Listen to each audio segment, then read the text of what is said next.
हमारे स्वर्गीय पिता, हम धन्यवाद करते हैं एक बार फिर आपने हमें मौका दिया प्रभु, हम आपके चरणों में हैं।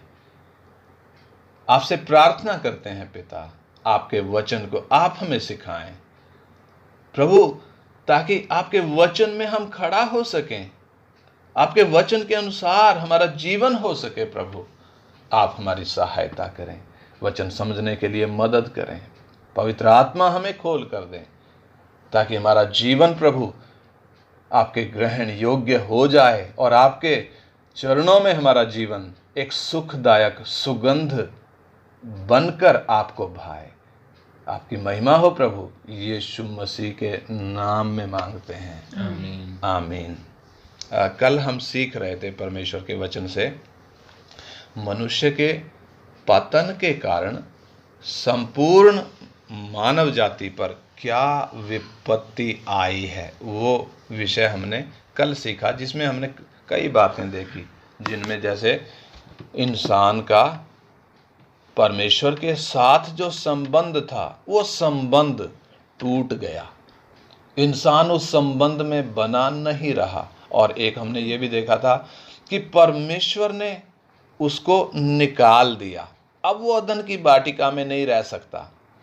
परमेश्वर ने उसको उधर से निकाल कर उधर पहरा बिठा दिया, ताकि ये इंसान अब दोबारा इधर ना आ सके। और इसके अलावा हमने ये भी देखा था कि इंसान पाप के कारण अनाज्ञाकारी हो गया, जिसके कारण इस संसार का हाकिम, आकाश का हाकिम, वो क्या करता है, वो इसको अपने वश में रखता है, अनाज्ञाकारी हो गया है। और फिर इसके अलावा हमने देखा था इंसान क्रोध की संतान हो गया, परमेश्वर का क्रोध इंसान पर है, क्रोध की संतान बन गया।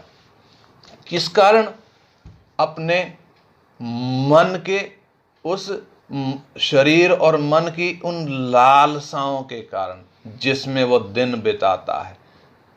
परमेश्वर को ना जानने के कारण वो क्रोध चढ़ाने के काम कर रहा है, परमेश्वर को क्रोध दिलाने के काम कर रहा है। और फिर इसके अलावा हमने देखा था कि इंसान शैतान के फंदे में फंस गया, बहेलिए के जाल में फंस गया। अब वो सर्कस के शेर के समान पिंजरे में गुर्रा रहा है, और शैतान उसको वो एक तमाशे के तौर पर इस्तेमाल कर रहा है, तमाशा बनाया हुआ है इंसान का, शैतान ने तमाशा बना रखा है। कारण क्या है? उसके फंदे में जो फंसा हुआ है, उसके पिंजरे में जो फंसा हुआ है। और फिर हमने ये भी सीखा था कि पाप के कारण, पतन के कारण इंसान परमेश्वर के न्याय के अधीन आ गए। अब इस पर परमेश्वर का न्याय आना अनिवार्य है। और फिर ये भी सीखा था कि पाप के कारण इंसान मृत्यु के अधीन हो चुका है और अनंतकालीन नरक का दंड इंसान के ऊपर आ चुका है। ये सारी परिस्थिति, ये दयनीय हालत इंसान की कैसे आई? उसके पतन के कारण, उसके अनाज्ञाकारिता के कारण, उसके वचन को हल्का लेकर उसको तोड़ देने के कारण, अपनी इच्छा के अनुसार चलने का जो फैसला किया है, उस फैसले के कारण उसकी ये दुर्गति हो चुकी है। आज हम सीखेंगे, ये पाप का ही विषय है, आज हम सीखेंगे कि इंसान जब जिंदा है, इस संसार में है, इस धरती पर है, शरीर में है, उस वक्त पाप का क्या दंड वो भोग रहा है। हमें मालूम है मरने के बाद तो दंड है ही, अनंतकालीन नरक की आग है, आग और गंधक की झील, उसमें जाकर पड़ेगा।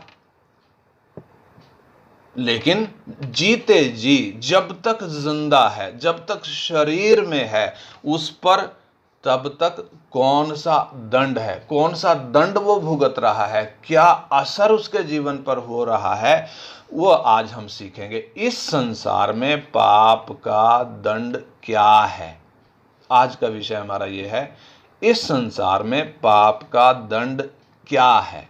लोग सोचते हैं कि पाप की मजदूरी तो मौत है और मरने के बाद वो सजा मिलेगी। ऐसा लोगों का ख्याल है कि मरने के बाद सजा मिलेगी, लेकिन जब उनको ये मालूम है ना कि मरने के बाद सजा मिलेगी, तो वो इस जीवन में पाप से खेलते हैं, पाप से डरते नहीं है, पाप में आनंद करते हैं। निश्चय मरने के बाद तो सजा मिलेगी ही मिलेगी, अनंतकालीन दंड भुगतना पड़ेगा। पाप इतना खतरनाक है, इतना भयानक है कि मरने के बाद तो सजा मिलेगी ही, परंतु मरने से पहले भी अपने जीवन में जीते जी शरीर में रहते हुए मनुष्य पाप की सजा भुगत रहा है। जिसके अंदर पाप है और पाप के काम जिसके जीवन में प्रकट हो रहे हैं, निश्चय ही वो अपने इस जीवन में पाप की सजा भुगत रहा है। कैसे हमें पता चलता है? आइए हम परमेश्वर के वचन से देखेंगे। इफिसियों की पत्री 4 अध्याय उसका 18 वचन हम पढ़ें। इफिसियों की पत्री 4 अध्याय उसका 18 वचन, एफिशियंस चैप्टर 4 वर्स 18। आइए हम पढ़ें। क्योंकि उनकी बुद्धि अंधेरी हो गई है और उस अज्ञानता के कारण जो उनमें है, और उनके मन की कठोरता के कारण वे परमेश्वर के जीवन से अलग किए हुए हैं। हाँ, अभी देखो जीते जी इंसान की हालत क्या है, वचन स्पष्ट बता रहा है। क्या क्या लिखा है? क्योंकि उनकी बुद्धि अंधेरी हो गई है। बुद्धि क्या है? अंधेरी हो गई है। बुद्धि अंधेरी होने का मतलब क्या है? इनकी सोचने की शक्ति खत्म हो चुकी है। सोचने की शक्ति, इनकी पढ़ाई लिखाई भी किसी काम की नहीं है। बुद्धि है तो सही, बुद्धि है तो सही, लेकिन वो अपनी बुद्धि को तार्किक तरीके से प्रयोग करने में असमर्थ है। तार्किक तरीके से कैसे? वो जो काम कर रहा है उसको मालूम ही नहीं है कि ये काम ठीक है या नहीं है। समझ होते हुए भी सही क्या है उसको नहीं मालूम, वो जानता नहीं। जब तक उसे समझाया ना जाए तब तक सही क्या है उसको समझ में पड़ता नहीं है। सही तरीके से विचार ना करने के कारण वो जो माँ बाप को करते देखते आया है, बाप दादों को जो करते देखते आया है, समाज में जो होते हुए देख रहा है, उसको ही करने लग जाता है। उसके पीछे रेशनल क्या है, उसके पीछे मतलब क्या है, उधर दिमाग लगाने की वो कोशिश करता ही नहीं है। इंसान की ये हालत है, जीते जी ये हालत है, कारण बुद्धि अंधेरी हो चुकी है। बुद्धि में तर्क करने की शक्ति नहीं रही है। धर्म के नाम पर एक पढ़ा लिखा व्यक्ति भी बेवकूफ बन रहा है। पढ़ा लिखा व्यक्ति भी, क्वालिफाइड व्यक्ति भी आत्मिक रूप से अंधा होने के कारण धर्म के नाम पर कोई भी उसको क्या कर रहा है, कुछ भी बना रहा है, कुछ भी उसके साथ खिलवाड़ कर रहा है। भीड़ की भीड़ जा रही है, भीड़ की भीड़ जा रही है। हम देखते हैं कितनी भीड़ की भीड़ जिस जगह में जा रही थी, जिस मनुष्य को वो पूजते थे, वो मनुष्य का पाप जब प्रकट हो गया वो तो जेल में चले गए, लेकिन अब वो जो भीड़ की भीड़ थी पीछे वो जो काम कर रहे हैं, कितनों ने तो उत्पात मचाया, कितनों की संपत्ति को नुकसान कर दिया, और अभी भी क्या हैं, कितने तो चिपके हुए हैं। बोलते हैं ना जी ये तो हमारा तो वो जेल फाड़ कर आ जाएगा, जेल तोड़कर बाहर निकल जाएगा, प्रकट हो जाएगा। यानी आप सोच कर देखो, बुद्धि तर्क करने की शक्ति भी खत्म हो चुकी है। लोग कुछ भी बोल दें वही मानने के लिए तैयार हो जाते हैं। आपने देखा होगा कई जगह में सड़क पर कुछ लोग बैठे रहते हैं, क्या काम कर रहे हैं? कोई तोता लेकर बैठा है, कोई खोपड़ी लेकर बैठा है, 2 हड्डियां रख के बैठा है, कोई हाथ देखने के लिए बैठा है, और ज्योतिषी का वो बोर्ड लगा रखा है, भविष्य बताने के लिए बैठा है। टीवी पर, समाचार पत्रों में भी एक पूरा वो टाइम होता है, उसका भी एक सेक्शन होता है, क्या बताने के लिए? आज क्या होगा, और राशिफल बताने के लिए आज क्या होगा करके वो उधर वो बाबे बैठ जाते हैं आके, और लोग बड़े बड़े शौक के साथ सुनते हैं आज मेरे जीवन में क्या होगा। कारण क्या? इन सब के पीछे बुद्धि अंधेरी हो चुकी है, जिसके कारण इंसान के निर्णय लेने की शक्ति वो उस पर असर है, वो निर्णय लेने में असमर्थ है। सही निर्णय जो लेना चाहिए वो सही निर्णय नहीं लेता है, जिसके कारण उसने अपने जीवन में सही मार्ग को छोड़ दिया है, सही मार्ग से वो अलग हो चुका है और अपने जीवन में उद्देश्य से भटक चुका है। जो टारगेट होना चाहिए, जो उद्देश्य होना चाहिए, उस उद्देश्य से भटक कर वो दयनीय परिस्थिति में इंसान जा चुका है। हम अपने चारों ओर देख सकते हैं इंसान बुद्धि अंधेरी होने के कारण किस हालत में पड़ा हुआ है। परमेश्वर से प्रार्थना नहीं करता है, परमेश्वर समझकर कहां कहां वो घुटने टेक रहा है। और दूसरी बात हम देखें, रोमियो की पत्री 1 अध्याय उसका 28 वचन। रोमियो की पत्री 1 अध्याय उसका हम 28 वचन पढ़ें।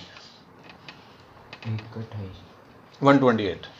जब उन्होंने परमेश्वर को पहचानना ना चाहा, तो परमेश्वर ने भी उन्हें उनके निकम्मे मन पर छोड़ दिया कि वह अनुचित काम करें। हाँ, इधर जो लिखी है बात, जब इंसान ने परमेश्वर को पहचानना ना चाहा, इसलिए परमेश्वर ने भी उन्हें उनके निकम्मे मन पर छोड़ दिया कि वे अनुचित काम करें। हम अपने चारों ओर देखें, आज यीशु मसीह के नाम में कितने चमत्कार हो रहे हैं, कितनी भीड़ की भीड़ आशीष पाने के लिए, कितनी भीड़ की भीड़ बीमारियों से छुटकारा पाने के लिए, दुष्ट आत्माओं से छुटकारा पाने के लिए कितनी भीड़ इकट्ठा होती है। एक व्यक्ति कितनी भीड़ को इकट्ठा किया हुआ, बड़ा बिजनेस चला रखा है, कितने लाखों करोड़ों रुपया एक ही मीटिंग में वो इकट्ठा कर लेता है। कारण परमेश्वर को जब ये लोग पहचानना नहीं चाह रहे हैं, परमेश्वर ने उनको उनके निकम्मे मन पर छोड़ दिया है कि वो आपस में क्या करें? अनुचित काम करें। यानी उनका मन गंदा हो चुका है, मन गंदा हो चुका है, उनका मन निकम्मा हो चुका है, परमेश्वर के ज्ञान का इनकार करते हैं और मन के विचार इतने नीच हो चुके हैं कि ऐसा लगता है जैसे इंसान पागल हो चुका है, जैसे इंसान मूर्ख बन चुका है। ऐसा लगता है, मन में ऐसे विचार आते हैं। सही ज्ञान को स्वीकार नहीं करते, सही बातों को, सच्चाई को स्वीकार नहीं करते, झूठ पर मन लगाते हैं। अखबार पढ़कर देखते हैं, चाहे हम टीवी देख लें, इंसान गंदे से गंदा काम करने में शर्म नहीं कर रहा है, गंदे से गंदा काम करने में, भ्रष्ट से भ्रष्ट काम करने में वो कोई शर्म नहीं कर रहा है। आप देखो, छोटी छोटी बच्चियों के साथ बलात्कार होता है और उनको जान से मार दिया जाता है। छोटी छोटी बच्चियों के साथ क्यों? किसी को पता भी ना चले, किसी को पता भी ना चले। समाज में कितना गंदगी भर चुकी है। कारण क्या? उसके पीछे इंसान का मन गंदा हो चुका है। इंसान के मन में जो भी उत्पन्न होता है वो बुरा ही उत्पन्न होता है। परमेश्वर ने एक बार जल प्रलय लाकर नूह के टाइम में पूरी मानव जाति को नाश कर दिया। आज भी हम देखें तो इंसान के पाप का घड़ा दिन प्रतिदिन भरता भरता भरता भरता जा रहा है, गले तक आ चुका है। परमेश्वर का न्याय पड़ने ही वाला है, पड़ने ही वाला है। ये सब क्यों? पाप जो खेल खेल रहा है, इंसान की जो हालत कर दी है, जीते जी इंसान जो भुगत रहा है, मन गंदा हो चुका है। और तीसरा हम पढ़ें दूसरा तिमोथी 2 अध्याय, दूसरा थिस्सलुनीकियों उसका 2 अध्याय 10 और 11 वचन। 2 थिस्सलुनियंस चैप्टर 2 वर्स 10 and 11। और नाश होने वालों के लिए अधर्म के सब प्रकार के धोखे के साथ होगा, क्योंकि उन्होंने सत्य से प्रेम नहीं किया जिससे उनका उद्धार होता। इसी कारण परमेश्वर उनमें एक भटका देने वाली सामर्थ्य को भेजेगा कि वे झूठ की प्रतीति करें। हाँ, इधर जो बात लिखी है ध्यान दें, पाप की सजा इंसान जो भुगत रहा है, मरने के बाद नहीं, जीते जी जो भुगत रहा है। सच्चाई कितना भी बताएं, सच्चाई पर क्या नहीं करते? यकीन नहीं करते। लेकिन झूठ अगर बोलेंगे तो झूठ पे आसानी से क्या कर लेते हैं? विश्वास कर लेते हैं, झूठ आसानी से मान लेते हैं। इधर परमेश्वर के वचन में लिखा है, दूसरा थिस्सलुनीकियों 2 अध्याय 10 और 11 जब हम पढ़ते हैं, उधर क्या लिखा है? जब उन्होंने सत्य के प्रेम को ग्रहण नहीं किया जिससे उनका उद्धार होता, उन्होंने क्या नहीं किया? इसको स्वीकार नहीं किया। सत्य के प्रेम को, परमेश्वर के उस सच्चाई को उन्होंने ग्रहण नहीं किया। इस कारण परमेश्वर उनमें एक भटका देने वाली सामर्थ को भेजेगा कि वो झूठ की प्रतीति करें। आज ये बड़े बड़े, अभी तो खैर लॉकडाउन है, अभी तो वो शांत हैं, लेकिन हम देखते हैं कितनी भीड़ की भीड़ चंगाई पाने के लिए जा रही है। क्यों जा रही है? परमेश्वर ने होने दिया है। कारण ये लोग, ये इनको चंगाई चाहिए, सिर्फ इनको संसार की आशीषें ही चाहिए, सिर्फ इनको दुष्ट आत्माओं से छुटकारा ही चाहिए, इनको उद्धार नहीं चाहिए। अगर उद्धार का एक प्रचार हो जाए, पाप का एक प्रचार हो जाए कि तू पापी है करके, सब के सब भाग जाएंगे, कोई नहीं रुकेगा। पाप के लिए अगर उनको घायल किया जाए, कोई नहीं रुकेगा, सब भाग जाएंगे। कारण आए किस लिए हैं? आशीष पाने के लिए आए हैं। हम पापी हैं करके ये थोड़ी ना मानेंगे, हम तो आशीष पाने के लिए आए हैं।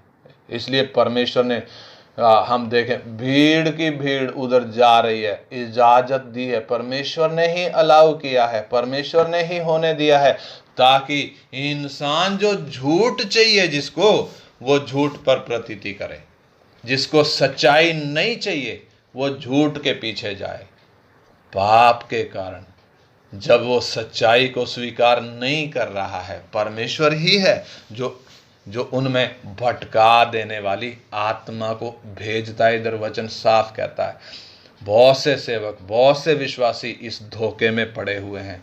पवित्र आत्मा के नाम पर दुष्ट आत्मा खेल खेल रही है। हमने इस्राएल के पहले राजा शाऊल के विषय में पिछले दिन हम पढ़ रहे थे, जब हम दुष्ट आत्माओं का विषय सीख रहे थे कि किस तरीके से परमेश्वर की ओर से शाऊल पर कौन चढ़ता था? दुष्ट आत्मा चढ़ता था। परमेश्वर का आत्मा जब उससे हट गया, दुष्ट आत्मा उसको सताने लगा। किसने भेजा? परमेश्वर ने भेजा। क्यों भेजा? क्योंकि ये व्यक्ति परमेश्वर के लोगों पर नियुक्त किया हुआ राजा है। परमेश्वर ने इसको आज्ञा दी है, उनको नहीं मानता। ये अपने तरीके से चलता है, परमेश्वर नहीं चलने देगा इस तरीके से।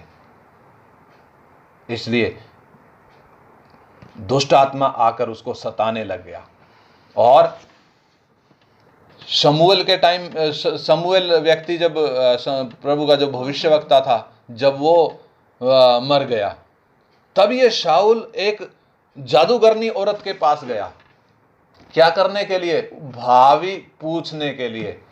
भावी पूछने के लिए, ये जबकि जब सही था, सही तरीके से जब चलता था, इसने भावी कहने वालों को इज़राइल में से नाश कर दिया था, लेकिन अब ये खुद ही उस भावी पूछने वाली के पास गया है। क्या पूछने के लिए? अपनी भावी पूछने के लिए। उसकी जरूरत क्यों पड़ी? क्योंकि परमेश्वर तो अब इससे बात करता नहीं है, कारण सच्चाई पर तो इसने मन लगाया नहीं है, इसलिए ये उस औरत के पास गया। और हम देखते हैं उधर से शमूएल बोलकर एक दुष्ट आत्मा निकली है, और इसको दिखाई दिया कोई बाहर निकला है सफेद कपड़ों में।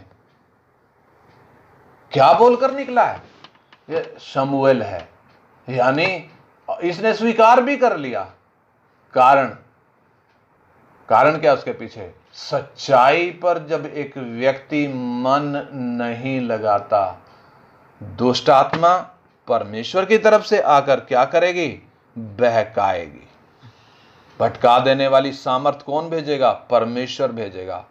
आहाब राजा के टाइम में आप देखो, तब भी जब उसने बुराई का मार्ग छोड़ना नहीं चाहा, खुद भी बुराई करता था, इस्राएल के लोगों से भी, परमेश्वर की प्रजा से भी बुराई करवाता था, तब उसको बहकाने के लिए परमेश्वर ने एक दुष्ट आत्मा को भेजा, बहकाने के लिए। आज कितने झूठे सेवक बाइबल उठा के खड़े हुए हैं, कितने झूठे भविष्यवक्ता भविष्यवाणी कर रहे हैं। पिछले दिनों जब ये कोरोना वायरस का शुरू ही हुआ था, एक तथाकथित भविष्यवक्ता क्या बोलता था? 31 मार्च 2020 को ये कोरोना वायरस उससे पहले पहले खत्म हो जाएगा।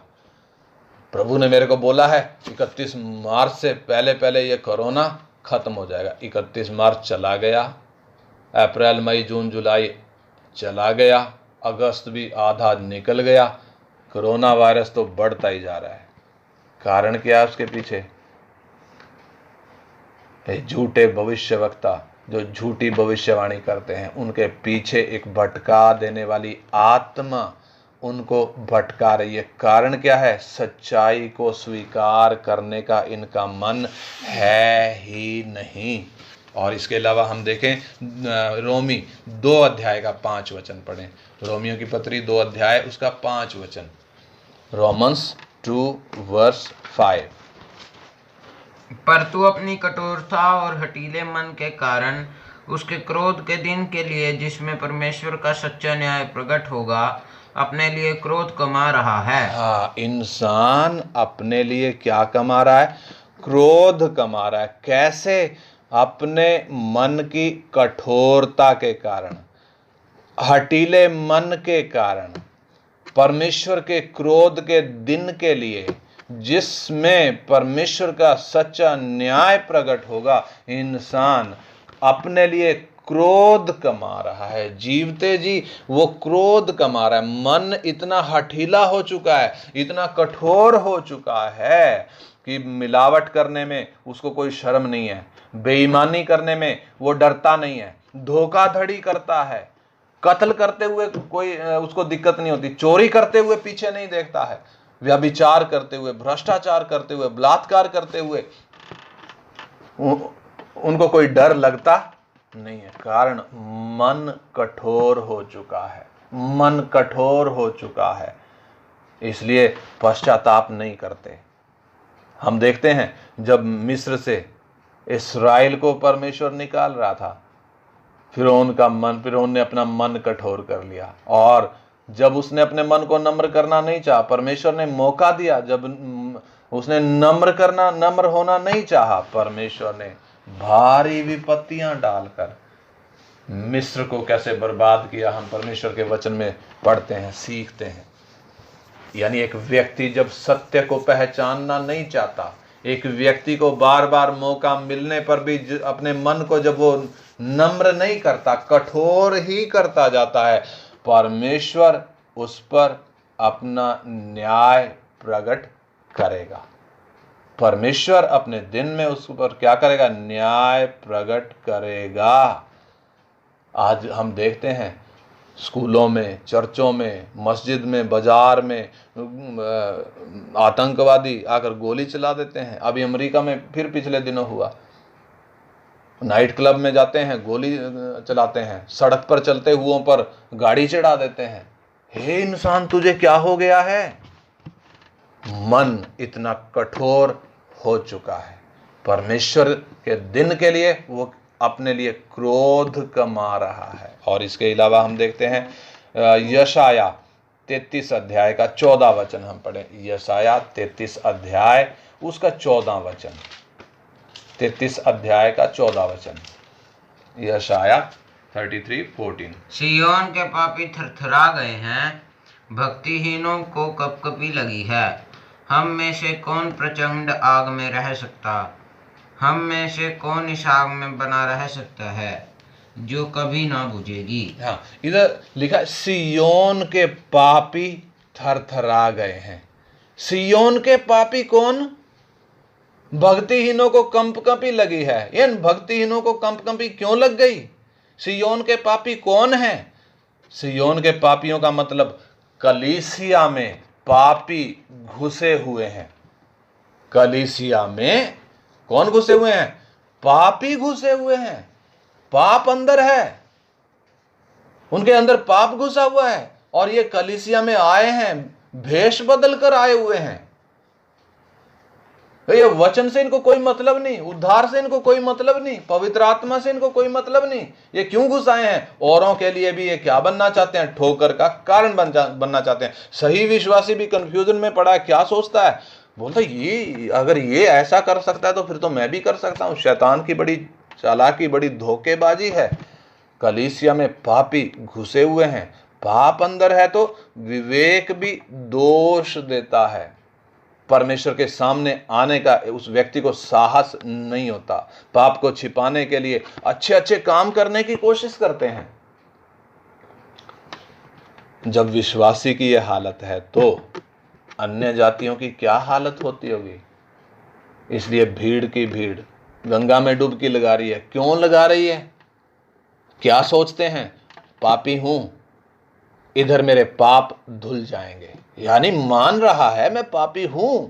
उधर डुबकी लगाने का मतलब क्या है? इंसान विवेक दोष दे रहा है। उसका विवेक क्या कर रहा है? दोष दे रहा है कि तू पापी है, इसलिए नौबत आ रही है डुबकी लगाने की, इसलिए नौबत आ रही है जगह जगह जाकर माथा टेकने की।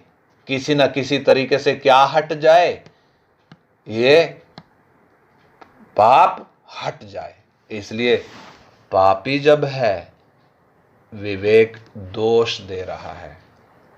पाप के कारण एक व्यक्ति का विवेक उसको दोष दे रहा है, विवेक बेचैन कर रहा है। जब परमेश्वर ने कैन को चेतावनी दी थी और नहीं माना और उसने अपने भाई, धर्मी भाई हाबिल का कत्ल कर दिया, तब क्या हुआ? उत्पत्ति 4 अध्याय का 13 वचन हम पढ़ें। परमेश्वर जब कैन को श्राप दे रहा है,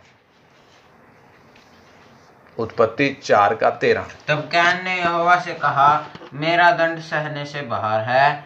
देख, तूने आज के दिन मुझे भूमि पर से निकाला है और मैं तेरी दृष्टि की आड़ में रहूंगा। 12-13 पढ़े, 12 भी पढ़े इसका।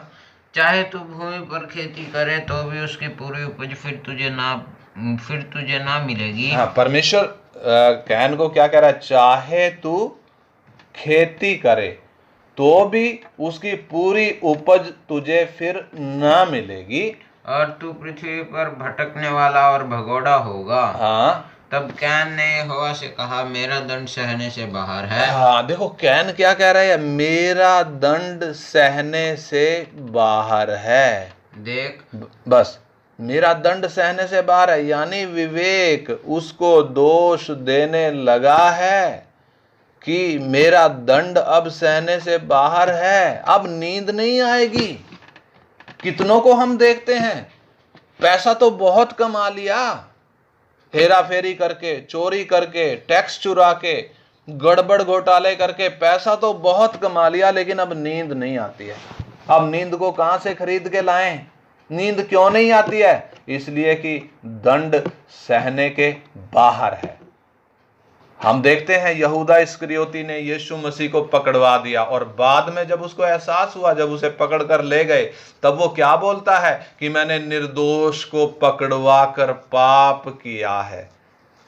और जब उधर गया वो सिक्के जो लिए थे, जब उस सिक्कों को वापस करने गया, तब उन्होंने क्या कहा? यहूदियों ने क्या बोला उसको, यहूदी अगुवों ने, कि हमें क्या है, तू खुद जान, तूने जो गड़बड़ करी है उसका फल तुझे ही मिले। और हम देखते हैं उसने करा क्या है, उसने जाकर मैंने निर्दोष को घात करने के लिए पकड़वाया है करके, विवेक ने जब उसको बेचैन किया, उसने जाकर फांसी का फंदा लगा लिया, आत्महत्या कर ली। क्यों कर ली? उसका विवेक उसको बेचैन कर रहा था। यानी पाप के कारण एक व्यक्ति का विवेक उसको चैन लेने नहीं देता। अपराध तो कर दिया, अब पछतावा करने से कुछ भी नहीं होगा। अब तो विवेक चैन लेने देगा ही नहीं। अब पछतावा करने से कोई फायदा नहीं। अब पछतावा क्यों कर रहे हो भाई साहब?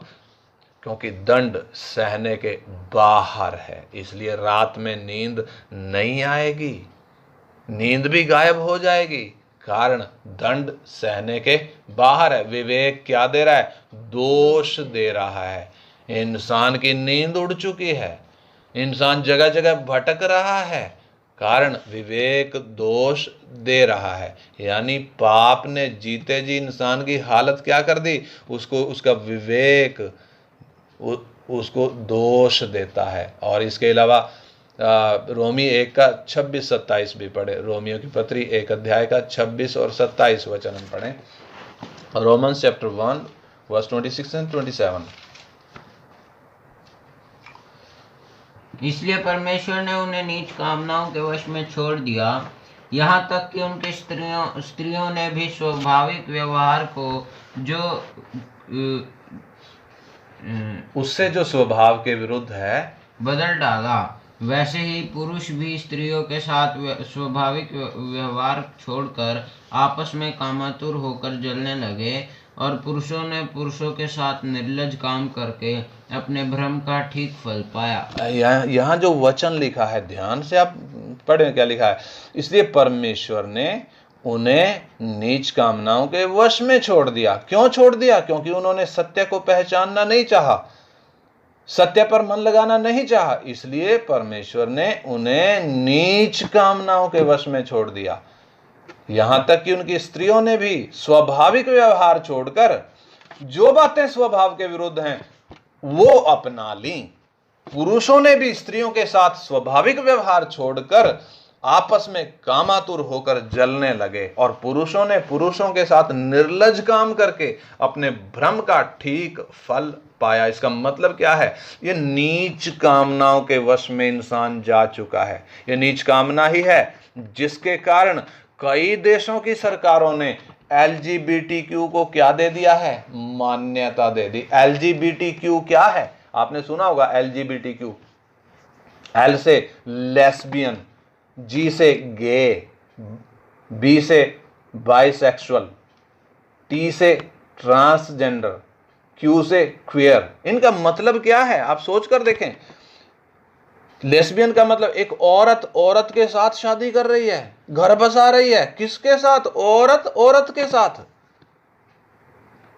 परमेश्वर ने ऐसा नहीं ठहराया। परमेश्वर ने स्त्री पुरुष को ठहराया है, स्त्री पुरुष का संबंध ठहराया है, स्त्री पुरुष के द्वारा पति पत्नी का संबंध ठहराया है, परिवार स्त्री पुरुष के द्वारा ठहराया है। लेकिन इंसान कितना बिगड़ चुका है, नीच कामनाओं के कितना वश में जा चुका है, आज हम समाज में देख सकते हैं।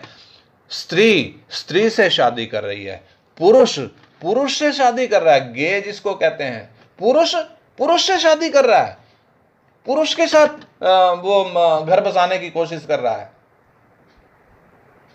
यानी इंसान कितना खतरनाक हालत में जा चुका है। आप सोच कर देखें, हमारे देश में भी हमारी जो सुप्रीम कोर्ट है हमारे देश की, पिछले दिनों उन्होंने भी एक ये पास किया है, कानून पास किया है। कौन सा कानून पास किया है? कहते हैं जी, अब अगर औरत किसी दूसरे के यहां जाकर गंदा काम करती है तो वो व्यभिचार नहीं कहलाएगा। आप सोच कर देखो, पढ़े लिखे लोगों को क्या हो चुका है, पढ़े लिखे लोगों को क्या हो चुका है, जो ऊंची पोस्टों पर बिठाए गए हैं कि देश की तरक्की के लिए काम करें, लोगों के हित के लिए काम करें, वो क्या फैसले दे रहे हैं? नीच कामनाओं के वश में जा चुके हैं, नीच कामनाओं के वश में जा चुके हैं। नीच कामना, बुरा काम करने के लिए आपको अथॉरिटी है, कितना भी बुरा काम करो वो व्यभिचार नहीं कहलाएगा। हमारे देश की हालत क्या हो चुकी है, दुनिया की हालत क्या हो चुकी है, इंसान की जीते जी हालत क्या हो चुकी है, हम देख सकते हैं। उत्पत्ति 3:17 में परमेश्वर ने इंसान को श्राप देते हुए, आदम को श्राप देते हुए क्या बोला था कि भूमि तेरे कारण श्रापित है, वो तेरे लिए ऊंट कटारे उगाएगी और तू भूमि की उपज मेहनत के साथ, दुख के साथ जीवन भर खाएगा, दुख के साथ खाएगा। यानी इंसान श्राप के अधीन हो चुका है, श्राप के अधीन हो चुका है। अब भूमि उसको पूरा फल नहीं देती है, अब वो पेट भरने के लिए कड़ी मेहनत करने की जरूरत है। और हम देखते हैं कड़ी मेहनत करने के बावजूद भी पूरा फल उसे मिल नहीं पाता है। कारण, पाप के कारण परमेश्वर ने उसको जो श्राप दिया है, पूरी मेहनत का फल मिलता नहीं है। खेत में फसल मेहनत करके उगाई, पकी खड़ी है, एक बाढ़ आई, कितना फसल बर्बाद हो गई, ओले पड़ गए, कितना फसल बर्बाद हो गई। हम देख सकते हैं इंसान श्राप के अधीन हो चुका है। पाप के कारण इंसान के जीवन में श्राप है। उस श्राप का असर हमें साफ साफ दिखता है। उस श्राप के कारण इंसान जो कड़ी मेहनत करता है उसका पूरा फल उसे मिलता नहीं है। और हम देखते हैं इसके अलावा रोमी 6 अध्याय उसका 21 से 23 हम पढ़ें। रोमी 6 अध्याय का 21 वचन से लेकर 23 वचन तक। अतः जिन बातों से अब तुम लज्जित होते हो उनसे उस समय तुम क्या फल पाते थे, क्योंकि उनका अंत तो मृत्यु है। परंतु अब पाप से स्वतंत्र होकर और परमेश्वर के दास बनकर तुमको फल मिला, जिससे पवित्रता प्राप्त होती है और उसका अंत अनंत जीवन है। क्योंकि पाप की मजदूरी तो मृत्यु है, परंतु परमेश्वर का वरदान हमारे प्रभु मसीह यीशु में अनंत जीवन है। हाँ, पाप की मजदूरी तो मृत्यु है। हम क्या देखते हैं, इंसान जब जन्म ले लिया, जन्म लेते ही उल्टी गिनती शुरू हो चुकी है। उल्टी गिनती कहाँ की? मृत्यु के दिन के लिए उल्टी गिनती इंसान गिन रहा है। उल्टी गिनती शुरू हो चुकी है, यानी एक दिन इसको संसार छोड़कर जाना पड़ेगा। एक दिन इसको शरीर छोड़कर जाना पड़ेगा।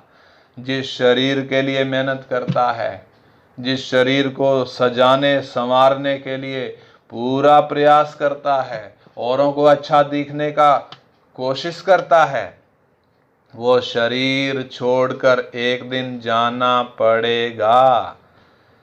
पाप के कारण अंत में हर व्यक्ति संसार छोड़कर जाता है, अपना घर परिवार छोड़कर जाता है, इस धरती को छोड़कर जाता है।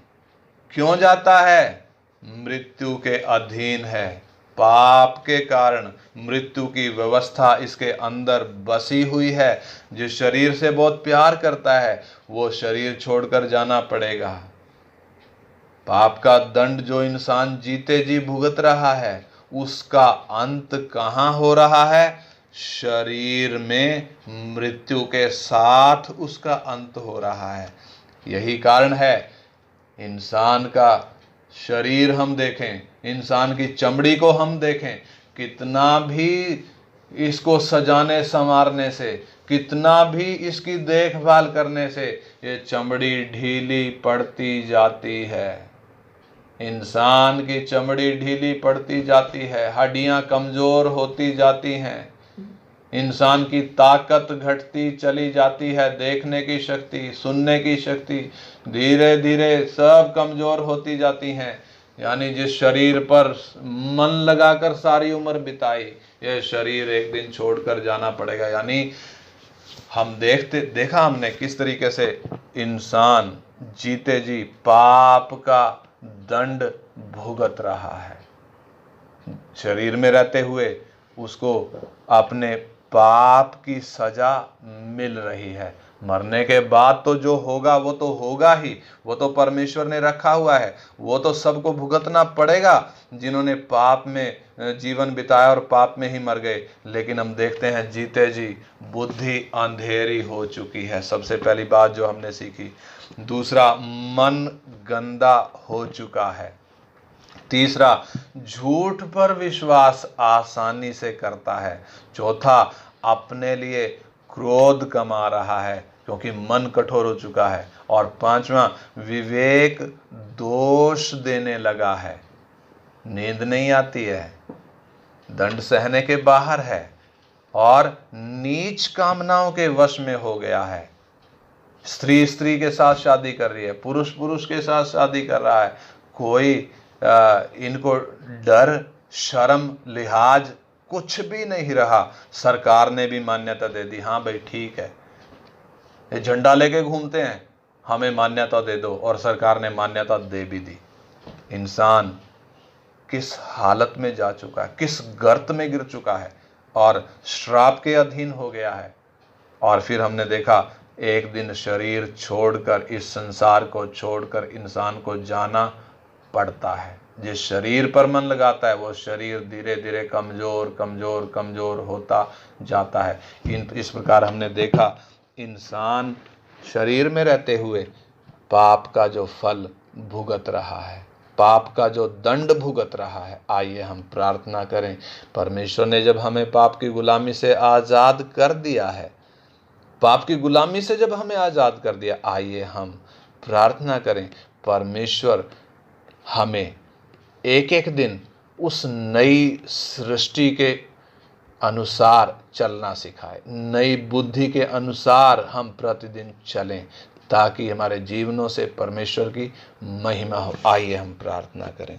हमारे स्वर्गीय पिता, हम धन्यवाद करते हैं आपके पवित्र वचन के लिए। प्रभु, आपके वचन के द्वारा हमने देखा इंसान जिंदा रहते हुए, शरीर में रहते हुए पाप की जो सजा भुगत रहा है।